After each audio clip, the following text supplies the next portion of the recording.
An bɛ maliyɛn bɛɛ lajɛlen fo an n'aw balimaw don ani commune denw don ani zone industrielle denw don komi an bɛ kɛnɛ min kan zone industrielle kan n'a ye ne ye Bala yira e la sisan an b'aw ɲɛma ni n balima tɔw ka nin vidéo kɛ ka vidéo in kɛ ka adresser maliyɛn bɛɛ lajɛlen na ka vidéo in kɛ plus précisément ka adresser an ka autorité la gouvernement kura min sigira sisan ministre min b'a kɔnɔna la n'o ye ministre des domaines ye ka fɔ a ɲɛna an bɛ kɛnɛ min kan yan a b'ale de ka compétence kɔnɔna la an bɛ kɛnɛ min kan yan nin ye usine n'a fɔra a ma ko alimɛti dilan usine usine kabi Morokile a bɛ yen usine fɛn fɛn bɛ yen k'a bɛ commune de kɔnɔna la plus précisément zone industrielle kɔnɔna la a devanture la i b'a ye espace ba de bilalen don a espace ninnu bilalen don mun kama parce que an bɛ goudron min kan yan nɔ goudron ye goudron fitinin de a bilala de walasa ka goudron ninnu élargi ka kɛ goudron ba ye don n'a nataw la mais an y'a ye usine in feerela usine in devanture a feerela mɔgɔ min ma o bɛ ka devanture jɔ bi devanture a bɛ ka jɔ ni jumɛn jɔli en dur de don n'a sɔrɔ a tun bɛ ka jɔ au moins ka provisoirement i n'a fɔ ka tôliw k'a la ka ga dɔw k'a la an b'o faamuya comme o bɛ caman ta la ou bien ka jardinw k'a la mais a bɛ ka en dur de k'a la mais en dur min n'ale bɛ ka k'a la an ka faamuya la nin yɔrɔ in na yɔrɔ in man kan tɛ ka jɔ parce que o de fɔra an ye depuis lawale a bilalen don o de kama donc ka autorité ka attention attirer an ka autorité communale min bɛ yen nɔ an sera an ka mairie kɔnɔna la an y'olu ɲininka ils nous ont dit k'a fɔ k'olu tɛ foyi kalama la olu yɛrɛ y'a ye ka jɔ a balila olu la a balila u la u ye ɲɛɲinini kɛ u yɛrɛ ka domaine kɔnɔna la n'o bɛ mairie domaine kɔnɔna mairie kɔnɔna la yen olu fana ko k'u t'a kalama donc an bɛna min fɔ ministre kura min sigira n'a bɛ domaine kunna k'a fɔ a ɲɛna nin dossier a k'a ta en main yɔrɔ in man kan tɛ ka jɔ bi a man kan tɛ ka jɔ sini an bɛ min f'u ɲɛna o y'o de u k'u intéressé dossier in na yɔrɔ in sani a ka taa wuli ka taa kɛ ko wɛrɛ ye mankan jamana in kɔnɔna la maliyɛn si t'a fɛ bilen an tɛ fɛ ka mankan kɛ nin kɔnɔna in na yɔrɔ in a feerela mɔgɔ min ma n'o tɔgɔ fɔra ko ye Baseru Sila ye an bɛ kuma min fɔ Baseru Sila ye a ka fara jamana in jɔbagaw kan a kana fara jamana in cibagaw kan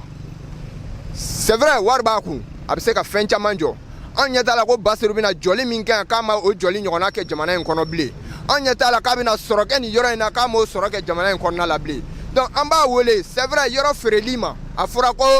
titiri b'a la an ye kuma min mɛn an ka recherchew kɔnɔna la titiri b'a la mais est ce que titiri min b'a la a b'a permettre ka devanture in jɔ wa devanture in réservelen don min kama est ce que o vocation de yɛlɛmana wa donc an bɛ autorité de wele o yɔrɔ in na u ka ko in ta en main sani ko wɛrɛ ka wuli ka bɔ a la k'a fɔ Baseru a ka segin bonne intention na a ka segin bonne intention na Baseru yɛrɛ ye mobiliba tigi de mobili caman de b'a bolo jamana in kɔnɔna la nin yɔrɔ minnu bilalen don ko walasa ka goudron la fɛrɛ walasa an ka se ka boli an fɛrɛ ma mobiliw ka boli u fɛrɛ ma sennamɔgɔw ka tɛmɛ u fɛrɛ ma n'a fɔra ko aw bɛ n'o san ko k'o jɔ donc an tɛ se k'o faamuya an t'a faamuya wa an t'i jɛn n'a ye ni mɔgɔ dɔw tun ye vidéo kɛ yɔrɔ in kan an y'a ye autorité min tulo don a kɔrɔ nin vidéo wɛrɛ an bɛna min fana kɛ ka autorité wele tuguni an tɛ fɛ mankan ka wuli ka bɔ nin ko in na jamana in kɔnɔna la plus précisément commune de kɔnɔna la an b'o f'u ɲɛna an b'a fɔ ko bâtiment dɛ an ko devanture de an bɛ bâtiment kelen min kɛlɛ la commune de kɔnɔna la n'an ko k'o tɛ feere o ye INA ye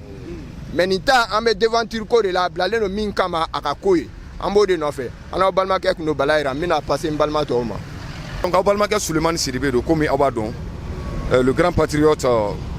donc an bɛ kɛlɛ min na bi ni aw bɛɛ lajɛlen b'a dɔn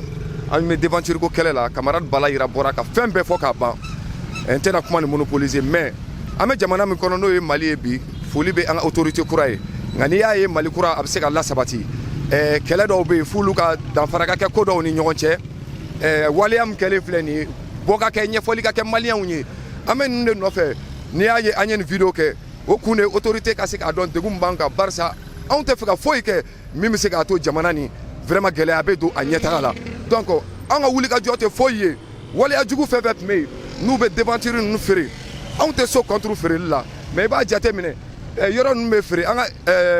usine ninnu bɛ feere privé fɛn fɛn ma dɔw bɛ devanture jɔ n'u y'a jɔ Bamako Mali ye ɲɔgɔn an b'a ɲamada ɲɔgɔn fɛ de dɔw yɛrɛ fɛnɛ b'a jɔ foyi ma jamana ni ci ni nin hakɛ tɛ bon donc n'a ko jamana ka jɔ autoritéw nin de ye a réalité n'a solution yɛrɛ ye sisan an kɔni bɔra an ye cri d'alerte kɛ ka ɲɛsin aw bɛɛ lajɛlen ma a ka bɔ nin ko la ka kuma nin na an tɛ mankan fɛ vraiment commune de kɔnɔ INA bɔlen kɔfɛ a la an y'o de fɔ n ko INA y'an ka patrimoine de an bɛna kɛlɛ kɛ ka kɛlɛ sugu bɛɛ kɛ walasa an ka patrimoine